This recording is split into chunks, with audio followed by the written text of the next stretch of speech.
को उखाड़ फेंकने की पूरी सत्ता देता हूं। अगर उसमें कोई रुकावट या अड़चन आए तो उसके लिए आप गृह मंत्री से मिल सकते हैं। Thank you sir. बात दिल्ली तक पहुंच चुकी है चतुर सिंह जी, और दिल्ली से अब हमारा शहर तक, बाद में हमारा घर तक, बाद में जुबान काट दी जाएगी उसकी। जिसने ये बात दिल्ली तक पहुंचाई, मुझे सिर्फ ये बताओ कि दिल्ली कौन गया था? अपना एक कमिश्नर साथ गया था उनके, मगर मगर क्या करता है? साफ साफ बोलो। दादा, ये सारा कौरस्तानी उस मेघनाथ दीक्षित का है, जो अखबार में लिख लिख कर चिंगारी को ऐसा आग बना दिया है जो कल हमारा दामन तक पहुंच सकता है। और वो साला कल का लौंडा कड़का भिखारी, क्या नाम है उसका? प्रताप। दादा, प्रताप का पर काटना मांगता है। प्रताप का पर काटेगा ना तो सिर्फ ताप बच जाएगा, और उस ताप में वो जलकर मर जाएगा।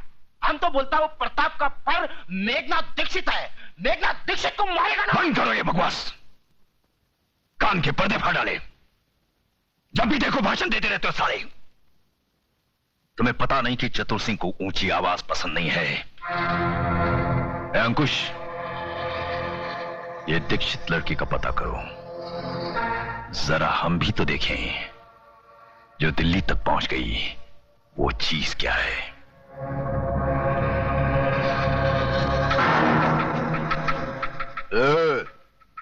बहुत हो गया तेरा ये नाटक, बंद कर लिखना और सुन मेरी बात।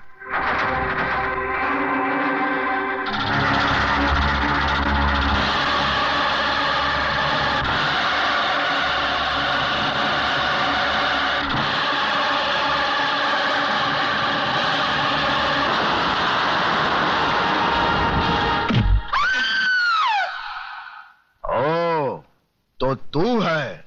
हमने तो सोचा था कि इतना कुछ होने के बाद तो तू शर्म से ही मर जाएगी, लेकिन तू तो रंडी की औलाद, ज्यादा बोलेगा ना तो जबान खींच लूंगा साले।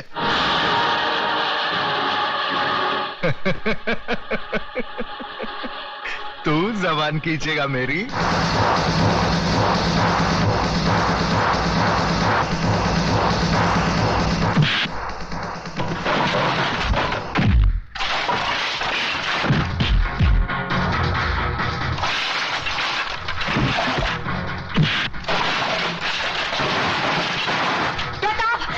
छोड़ दो इन्हें, ये बहुत खतरनाक लोग हैं। प्रताप, छोड़ दो इन्हें।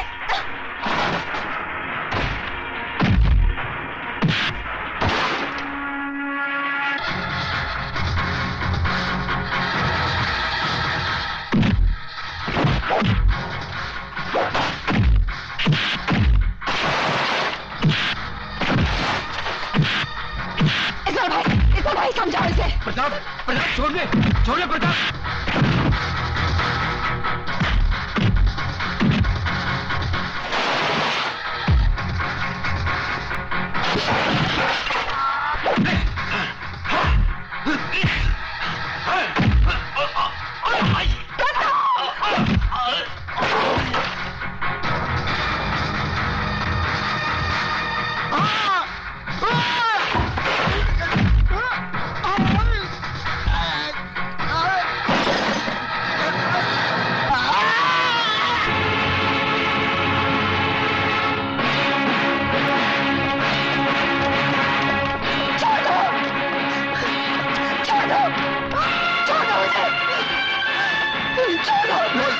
कौन है तुम? एक दो कौड़ी का गुंडा तेरे को रंडी बोलता है। कौन है तू? क्या असलियत है तेरी? कौन है तू? कौन है? होली, होली, होली। अरे छोड़ जाए, मैं कह रहा हूं छोड़ दे, छोड़ नहीं बोल रहा हूं। तुम लोग लड़की को ले जाओ, मैं इसको संभाल लेता हूँ। चल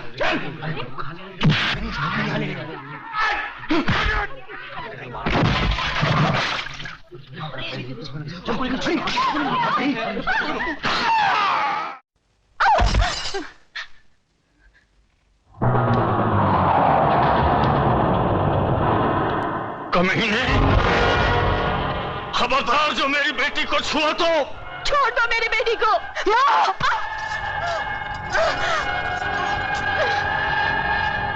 बहुत उछलता है ना अपने कलम के जोर पे, हैं? कुछ भी लिख देता है अपने अखबार में, क्यों? देखूंगा जरूर लिखूंगा। अगर जिंदा रहा तो तुझ जैसे गद्दारों के खिलाफ जरूर लिखूंगा। हाँ, लिखना, जरूर लिखना। कल के अखबार में ये नाटक भी लिखना। हराम के, मैं आज तेरी आंखों के सामने तेरी इज्जत की धज्जियां उड़ा दूंगा।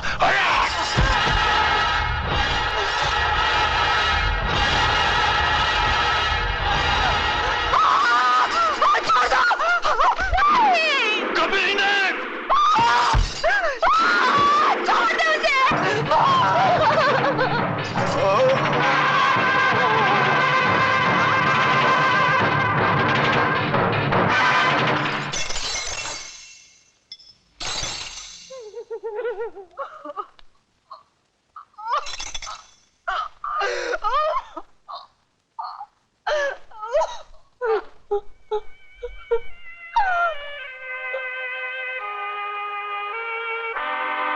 हराम के, देखिए अपनी गलती का नतीजा। नतीजा तो तुझे मैं दिखाऊंगा हरामजादे। अब मैं तेरा जीना हराम कर दूंगा।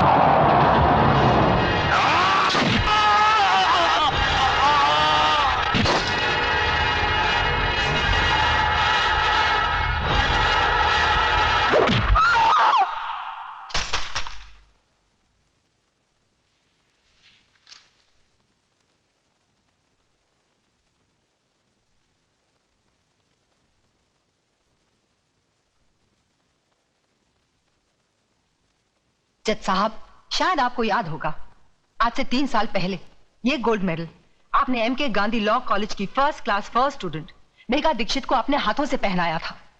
आज वही गोल्ड मेडलिस्ट आपसे ये कहना चाहती है कि ये आदमी जो आपके सामने खड़ा है, ये समाज के नाम पर एक कलंक है।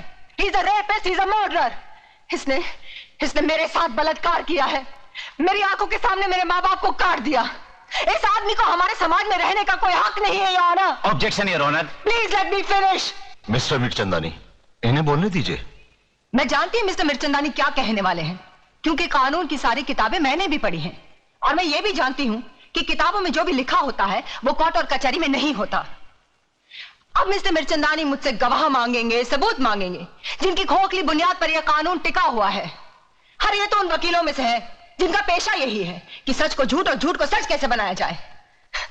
इनका कोई भरोसा नहीं।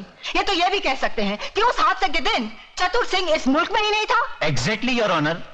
तो फिर देर किस बात की है? वो नकली पासपोर्ट, नकली टिकट, नकली होटल का बिल जहां चतुर सिंह ठहरा था, वो जज साहब को दे दीजिए ताकि जल्द से जल्द फैसला हो जाए। वो सारे सबूत इस फाइल में मौजूद है, योर ऑनर। ये रहे वो सारे सबूत जो इन्हें निर्दोष। Brilliant mister Mirchandani, brilliant.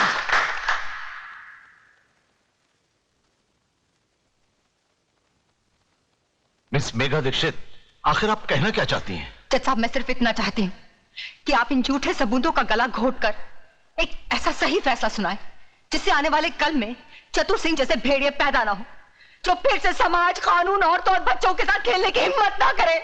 Your honour, कानून की शिक्षा में गोल्ड मेडलिस्ट होने के नाते मिस मेघा दीक्षित दलीलें तो बहुत अच्छी कर लेती है, मगर वो शायद ये भूल गई है कि अदालत में दिल छू लेने वाली दलीलें नहीं चलती। देश को बेचने वाले गद्दार, स्मगलर्स, क्रिमिनल्स का केस लड़ते लड़ते पैसों के लिए तुमने अपने आप को कानून के साथ बेच दिया है। तुम जैसे वकीलों का दिल होता है मिस्टर मिर्चंदानी।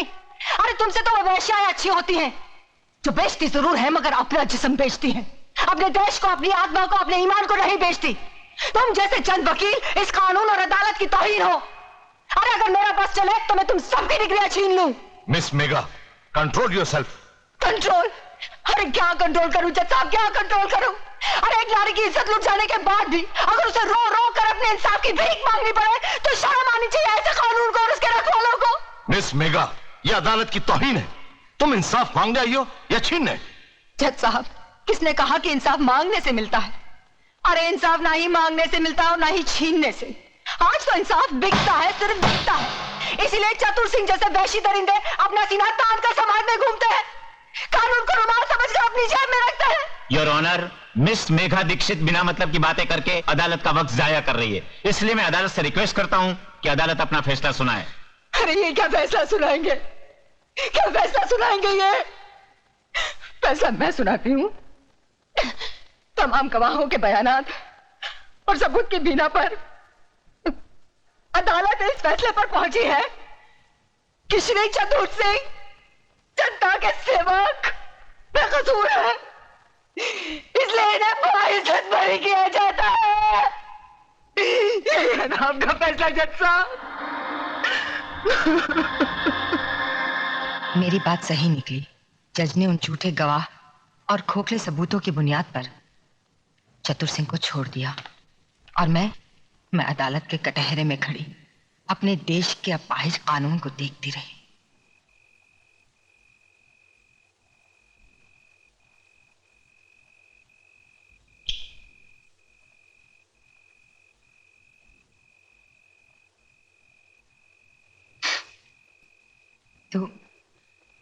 तू भी तो इस बस्ती में अकेला आया था, क्या तेरा अपना कोई नहीं? है ना, माँ है या नहीं मालूम नहीं। और तू?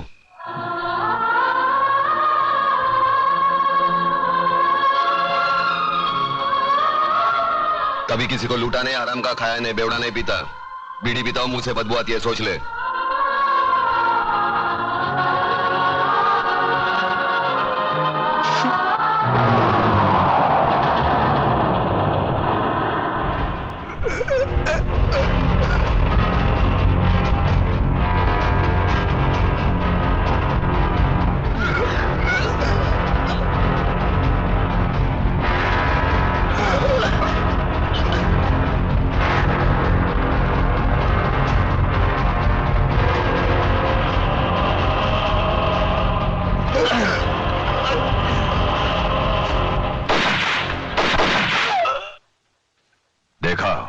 मारे गए ना, मेघा दीक्षित को पार्सल बनाकर लाने वाले थे ये हरामजादे और खुद पार्सल बनकर चले आए।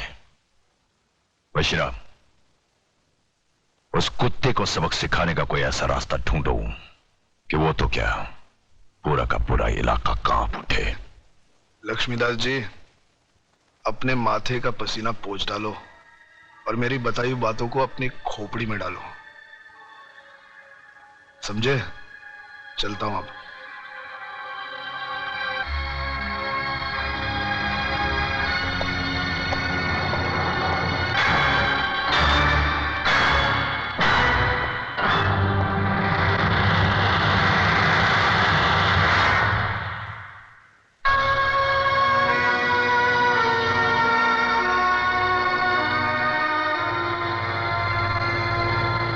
क्या बात है बापू, कौन था वो आदमी?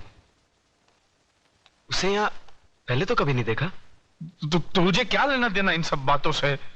मुझसे मिलने कोई अजनबी नहीं आ सकता क्या? आ सकता है बापू, क्यों नहीं आ सकता, मगर उससे मिलने के बाद आप पसीने में तरबतर क्यों हो गए? सच बताओ बापू, बात क्या है? कोई बात नहीं है, चिंता की कोई बात नहीं है इसमें। आपकी लड़खड़ाती जबान ये बता रही है मुझसे कुछ छुपा रहे हैं। बापू, अगर आपने सच नहीं कहा ना, आपको अपनी इकलौती बेटी की कसम है। कोई बात किसने कहा तू मेरा इकलौता बेटा है? दो बेटे हैं मेरे, छोटा तू है और बड़ा प्रताप है। धनिया, सच बता, क्या बात है? तेरे एक नहीं दो दो बेटे जिंदा है, बता बात क्या है? नहीं, वो तो है ना, वो तो है ना, कोई बात नहीं है, कोई बात नहीं है। क्या होता है, वो दो चीज है जो इंसान को अंधा बना देती है, जमीन और जायदाद। इसने योगराज की बेटी से प्यार किया और हम दोनों बापों ने मिलकर उसका धंधा कर डाला। धंधा, अच्छी लड़की है, लड़की अच्छी है, और योगराज वो तो साला बहुत बड़ा खिलाड़ी आदमी है और मैं सीधा साधा व्यापारी। उसके खेल में मैं फंस गया हूं। अब इस खेल में या तो मेरी बस्ती जाएगी या मेरी जिंदगी जाएगी। नहीं बापू, हमारे होते आपको कुछ नहीं होगा। कौन है वो लोग, नाम बता। अरे बेटा, उन लोगों की ताकत का तुझे अंदाजा नहीं है। सारा शहर उनके सामने सर झुका के चलता है, वो अपनी हैसियत नहीं है। अरे हैसियत की बात छोड़, तू पहले मुझे उनका नाम पता बता दे। बताऊंगा, बाद में बताऊंगा। तू जाके चाय बोल, पहले जाके चाय बोल, जा। प्रताप, मुझे लगता है असली बात बापू गोल कर गए। मैं ये बात कभी नहीं मान सकती अतुल। मैं अपने डैडी को अच्छी तरह जानती हूँ, वो मेरी खुशियों के लिए ऐसा कभी नहीं कर सकते। और फिर धन दौलत की हमें क्या कमी है? ममता, अगर तुम अपने डैडी को अच्छी तरह जानती हो तो मैं भी अपने बापू को अच्छी तरह जानता हूँ। वो आदमी जिंदगी में कभी झूठ नहीं बोलेगा। मुझे तो डर है कहीं अपने प्यार को। हमारे प्यार को कुछ नहीं हो सकता अतुल, कुछ नहीं। और एक बात मेरी भी सुन लो, अगर मेरे डैडी ने हमारे प्यार का सौदा किया है तो मैं अपने प्यार के लिए सब कुछ छोड़ सकती हूँ, और सब कुछ।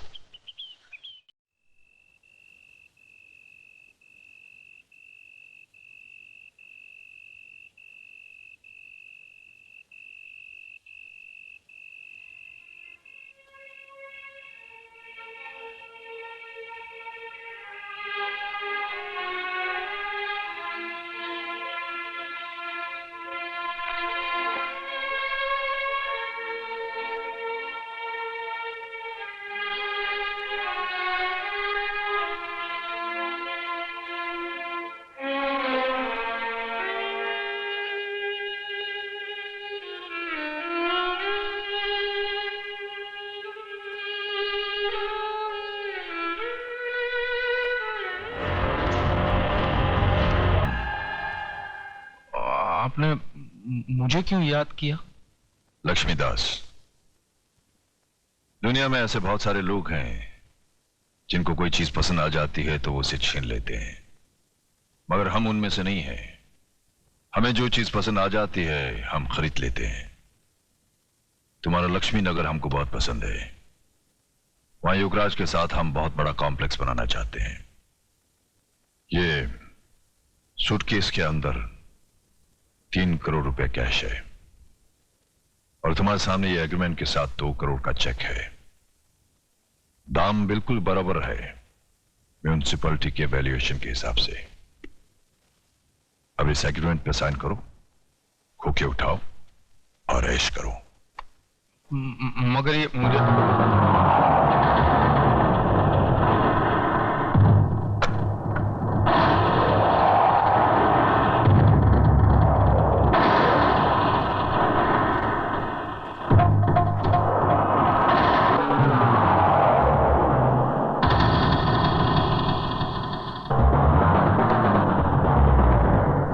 कुछ